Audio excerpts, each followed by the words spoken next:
你利用呢條路嘅闊度，入彎之前我哋盡量咧就走開啲，然之後咧去到個彎中間咧，我哋就貼近呢個彎心，做得好嘅話咧，你就可以好暢順、好安全，甚至乎好敏捷咁樣落咗山。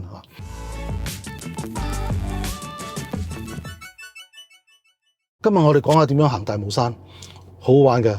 不過開始之前咧，請大家聽聽客戶嘅説話先啦。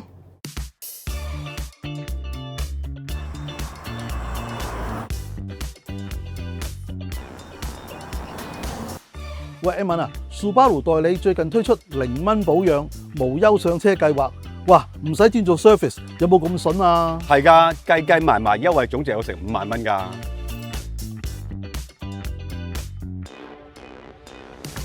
而家買 Crosstrek 送你5年保用同保養服務，簡單講，5年裏邊車主有11次 service， 換機油、油格、風格、零件更換，連工包料都係免費㗎。哇，有代理專人幫你照顧部車，咁養車就輕鬆得多啦。老 Sir， 不如再揸下呢部車啊，油車嗬。好啊，全時4驅 SUV， 仲有 I 西，去郊遊最啱啦。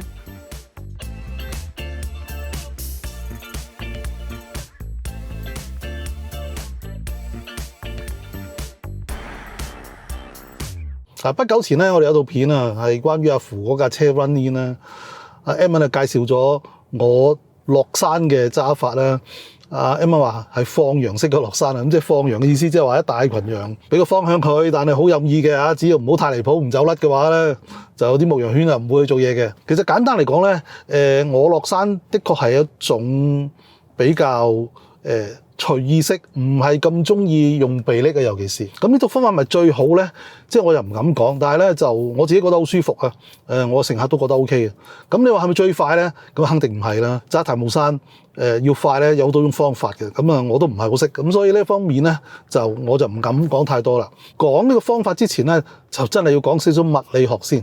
首先有啲乜嘢嘢會令到你挫唔舒服、跣胎失控咧，其實全部係來自一個力量啊！嗰個力量大致可以分兩個方向啦。第一個咧就係前後啦，即係你踩油架車就向後咧，即係有個 G force 啊，就推個人，亦都推成架車。Double brake 咧就所有嘢向前衝啦。咁呢一啲咧，我哋叫做縱向嘅 G force 啊。亦都有啲 G force 係橫向喎，就係你扭軚啦嚇，咁扭左咁你所有嘢就走晒右邊啊，扭右就走晒左邊。咁呢一個咧，我哋就叫橫向嘅 G force。我哋落山落得好咧，其實歸根究底咧就係你點樣去掌控呢兩個方向嘅 G force， 做得好嘅話咧，你就可以係好暢順、好安全，甚至乎好敏捷咁樣落咗山。首先大家要明白咧，就係呢啲咁嘅有方向嘅物理量咧，我哋叫做向量啊。向量嘅相加咧係啲法則嘅，咁我哋中學都學過啦嚇。譬如有一個向量係向上，有一個向量係打橫，咁你兩個相加咧，我哋通常咧就話一個平行四邊形嘅法則啊嘛，即係話咧將佢組成一個平行四邊形，然之後咧嗰個對角線咧就係呢兩個有方向嘅物理量嘅總和。玩賽車嘅 game 咧都會見到有一個重力計啊，即係一個圓形有粒光點喺度上下左右啊，咁就可以睇到個車手究竟係做緊啲咩嘢，轉緊彎啊，揼緊俾呢個踩緊油。咁其實咧呢個重力計咧係運用於賽車固然重要啦，其實我哋揸普通車咧一樣。咁有一個概念咧就係譬如我哋所謂跣胎咧就係突破咗個車胎嘅摩擦力咧。車胎嘅摩擦力咧其實對於任何一個方向咧個極限都係咁多嘅啫。咁我哋通常咧就用一個圓形去代替佢嘅，嗰個就叫做 friction circle。如果我哋揼力揼到盡，譬如個 friction circle 嗰個摩擦力係1個 G 咁計啦，譬如我揼力揼到1個 G 樓下咧，咁佢係唔會跣胎喎。我轉彎轉到1個 G 以下咧，咁佢亦都唔會跣胎喎。但係如果我揼到1個 G，又轉彎轉到1個 G 嘅話咧，兩個加埋咧就肯定超過1個 G 啦，只不過方向打斜咗，就會突破咗車胎嘅最大摩擦力。咁就會跣胎咯。咁因此咧，我哋喺山路裏邊揸車咧，最好就係唔好俾呢兩個方向嘅力咧去同時工作。譬如好簡單啦，我哋落山咁啊，可能要揼慢啲先轉彎噶嘛。咁你喺直路嗰度揼咯。咁然之後揼到夠啦，我開始轉彎啦。咁咧我就縮起個力，咁然之後轉彎。咁於是乎咧，嗰個縱向嘅量啊喺轉彎嘅時候咧，就唔會做嘢咯。咁你話喂，斜路嚟嘅喎，好斜喎，咁一樣都有重力啦。嗱，好有趣嘅，我哋做個實驗啊。如果有杯水放喺架車度，架車喺個大斜路嗰度咧，如果車停定咧，我哋見到嗰個水嘅液面咧，其實係同個杯斜斜地嘅。然之後我哋鬆開晒腳掣，由得架車喺個斜路上高向前流啊。你發覺咧，嗰個液面咧係會同個杯平嘅，因為斜路嗰個重力咧，呢個時候咧係俾個車嘅加速力咧係抵消咗啊。鬆咗臂力落斜路咧，個人係覺得好舒泰，係乜嘢重力都冇發生喎。但係可唔可以長期咁咧？咁梗係唔得啦，因為架車喺個斜路度咁樣流落去，係會越流越快，越嚟越快噶嘛。咁所以咧，我哋咧就應該喺個斜路上高咧，係用個腳掣或者用個波檔咧，去 keep 住一個合理嘅速度。然之後去到彎之前咧，我哋再要減慢啲，因為咧留翻啲速度轉彎嘅時候咧，唔好俾佢產生咁大離心力啊嘛。咁然之後，當我真係要扭軚啦，嗰個時候咧個速度應該係減到一個合理嘅，我哋就鬆開隻腳。咁然之後咧，就扭軚轉彎咧，就完全呢個時候咧，就係橫向嘅加速度做嘢。嗰啲彎係一個好大嘅彎啦。如果你長期收咗個臂力咧，佢會越流越快。咁於是乎去到個彎心嘅速度咧，咪好高咯，係冇辦法嘅。一般嚟講，嗰啲好窄嘅彎咧，你係可以嘅。你縮咗隻腳，架車流咧唔會流得幾多，你已經轉完個彎啊嘛。但係如果啲好大嘅彎、好斜嘅路咧，你係會越流越快嘅。咁必須要留意咧，你喺彎中間咧有需要嘅話咧，你都係要輕輕拖住個臂力，但係記住咧就唔好重晒啦，喺彎裏面重晒咧係會好危險嘅。至於控制嘅臂力咧，你就應該溫柔啲，唔好一腳揼落去咧就揼死佢。你越踩得大力嘅話，架車嘅減速力就會越大，咁有可能突破咗車胎嘅最大摩擦力嘅。咁所以咧，你應該係用一個溫柔啲、提早啲。仲有一樣嘢就係固定嘅 brake， 好多人都犯咗錯，就係踩臂力咧就會越踩越深、越踩越大力咁樣，其實唔啱嘅。你揾到嗰個力，你覺得佢係足夠做嘢嘅話，你就 hold 住嗰個力，然之後俾時間佢，佢就會將架車減慢嘅。然之後我哋講下橫向嘅力啦。咁大家知道橫向力咧就即係離心力啫嘛。離心力咧由兩樣嘢組成嘅。第一就係你嘅車有速度啦，第二咧就係你扭軚就會有離心力噶啦。我哋有乜辦法係可以將個離心力減少啲啦，等我轉彎安全啲啊，舒服啲啊。嗱，大家咧都會聽過呢個技巧啦。架車喺個彎裏邊，如果你行正中間咁樣轉咧，咁你有條弧線㗎。咁呢條弧線咧同你個速度嘅關係咧，就會定咗你嗰個離心力係幾多啦。如果你利用呢條路嘅闊度，入彎之前我哋盡量咧就走開啲，然之後咧去到個彎中間咧，我哋係貼近呢個彎心，離開個彎嘅時候咧就會走去個彎嘅外邊。呢種所謂 out in out 嘅技術，於是乎咧我哋就會得到一條弧度咧係大啲嘅線，個離心力就會細啲啦。咁架車咧就可以定啲啦，安全啲啦。out in out 呢個技術咧，老實講啊，中意睇車書啊，中意揸車嘅人咧就人人都識嘅。咁除咗頭先所講嘅拉直啲嚟轉彎，個離心力少啲之外咧，其實佢仲有啲好處喎。尤其是喺山路裏邊咧，咁啊山路梗係一邊就懸崖，另外一邊咧就係山坡嚟噶嘛，咁咧就會影響到你嘅視線。如果你入彎之前將架車咧係擺去離開個彎心嗰邊啦嚇，你就會睇前邊咧就會睇得清楚啲，咁咧亦都係提高安全嘅一個做法嚟喎。咁但係做 out in out 咧就有幾樣嘢要注意嘅。第一，唔好似嗰啲賽車咁樣做到咁盡嚇，即係貼晒牆啊，貼晒個彎針，鏟埋上去嗰個坑渠度咁。有啲似我哋教大家泊停車場咁樣啦，有個口訣噶嘛，左彎靠右，右彎靠左，有呢個意識，但係就唔好去到咁盡喎。如果你 out in out 偷得太盡咧，係有幾樣嘢危險嘅。第一，通常馬路邊啲坑渠邊咧有好多垃圾啊，會跣啦。第二，如果你個 out in out個 in 做得太盡咧，就即係話咧，你係好貼近個馬路中心嘅分隔線啊！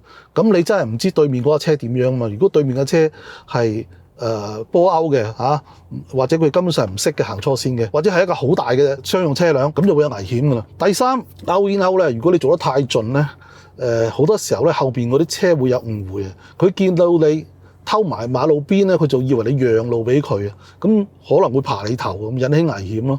用之前咧，你要望一望倒後鏡先。如果後邊有個車跟得你好貼咧，我就建議你行正中間，就唔好做勾煙勾啦。唔好偷咁盡咧。仲有一個好處咧，就係你扭軚一手扭落去，未必一定準噶嘛。嗱，如果你扭少咗咧，架車咪一路會向個彎嘅外邊嗰度飄出去咯。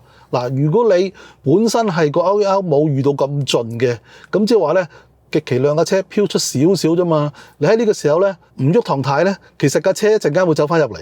我哋轉彎咧，其實喺希望扭軚嘅過程裏邊咧，係應該係好暢順，唔應該去到個彎中間咧，哎呀多得滯喎，回翻啲先，少得滯喎，又加多啲先。我哋應該係一手扭入去，當然啦係唔好急啦。我哋做咗第一個偷位動作勾咗之後咧，然之後咧我哋慢慢向住個彎心度扭入去。扭嘅過程裏邊咧，我哋係希望扭到啱啱好，咁然之後就完成個彎。如果你偷得太盡嘅話咧，你未必咁啱扭得啱啱好噶嘛。咁如果你扭到多咗，但係因為你偷得太盡啊嘛，咁你個車咪有機會過界咯。於是乎咧，你就嗱嗱聲又回翻軚喎，令到架車喺個彎裏邊咧走出走入，咁啊唔單止唔舒服啦，甚至乎有危險添啊！所以講咗咁多咧，都係希望大家做勾煙勾咧唔好做得太盡。勾煙勾咧好多車迷都識噶啦，但係咧根據我觀察咧，十居其九咧都係做啱頭嗰兩步嘅啫，就係會偷咗位入彎啦，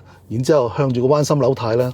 咁去到走出嚟咧，係點走咧？好多朋友都話：喂，我咩時候走翻出嚟啊？點樣走翻出嚟啊？點樣勾啊？其實係唔需要嘅。你勾煙勾做得好嘅話咧，你扭軚扭到啱啱好，去到個 apex 嗰度咧，你嗰堂軚唔喐咧，架車就會自動走出嚟嘅。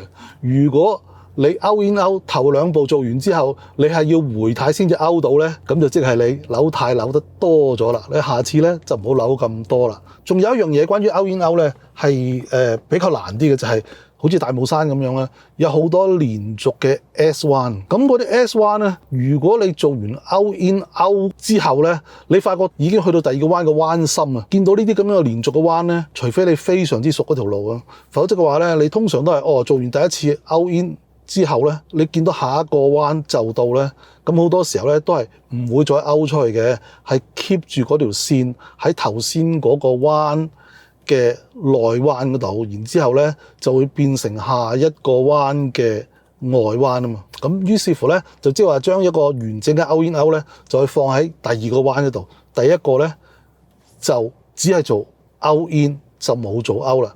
咁呢一種喺大帽山，我哋會經常會用得到嘅，因為如果你第一個彎開得太快，勾煙勾咁樣做晒之後咧，你發覺就即刻去到第二個彎嘅彎心咧，有時會好尷尬嘅。咁呢個咧就係要留意嘅地方。咁當然啦，都係要你最基本單一個彎嘅勾煙勾處理得好熟咧，你先再考慮我頭先講嘅連續 S 彎啊。嗱，我哋講過點樣控制一個溫柔啲嘅縱向嘅G-force 啦，亦都講咗點樣利用勾煙勾去控制一個細啲嘅打橫嘅 G-force 啦。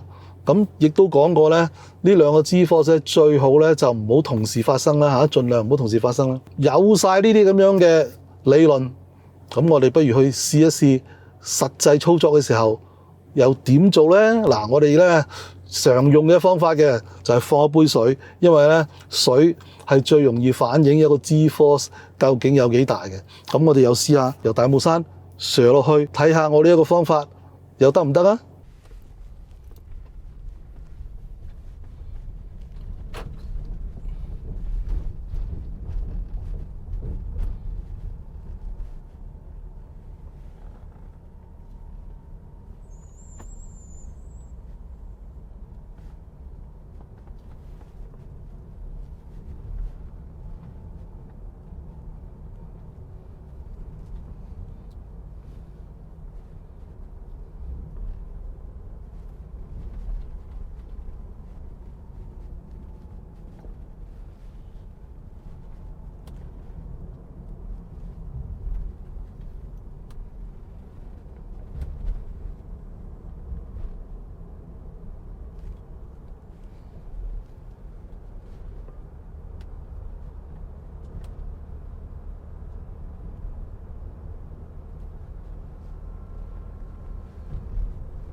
做好勾煙勾，就唔會俾人摟。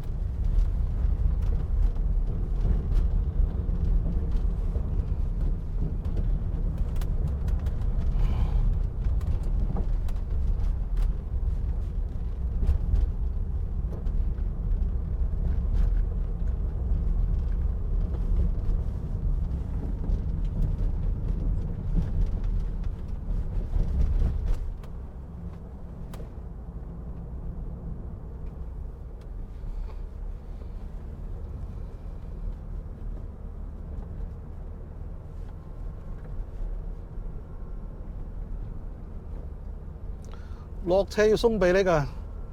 你睇我幾得戚。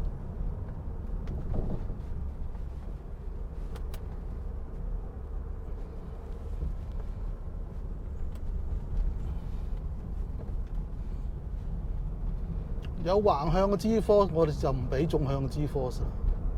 有需要減速咧，喺直路減啊。有縱向嘅 G-force 咧，就冇橫向嘅 G-force。如果兩樣 G-force 都一齊需要嘅話咧，就要盡量減輕啦。臂力冇落咁重啊，早啲落啦。hold 住一個固定嘅臂力，唔使越踩越深嘅。你固定，你感覺到有減速嘅感覺，就俾時間佢做嘢，佢會慢慢就會停落嚟㗎啦。大力揼就會倒瀉㗎啦。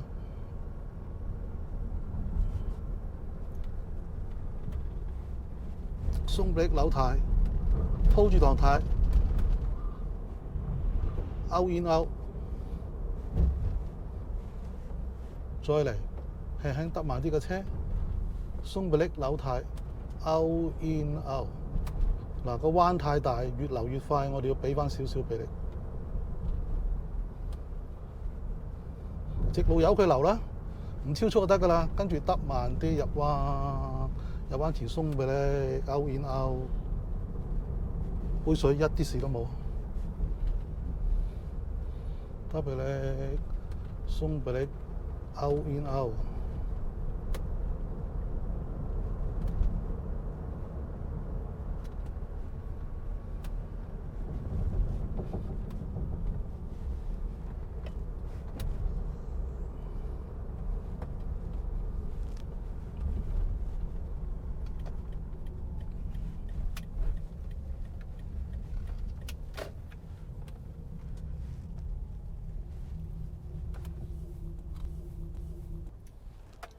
搞掂，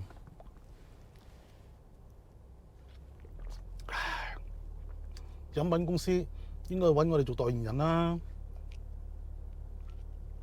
滴滴咁珍貴。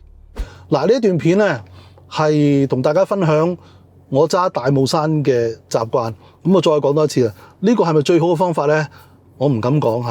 呢個係咪最快方法咧？絕對唔係。我哋好主張大家咧係用一個安全、輕鬆、舒服嘅方法咧，去享受山路嘅。如果大家喜歡呢條片嘅話，不妨留言點讚。如果仲未 follow、仲未 subscribe 我哋嘅 YouTube channel 嘅話，快啲 subscribe 啦！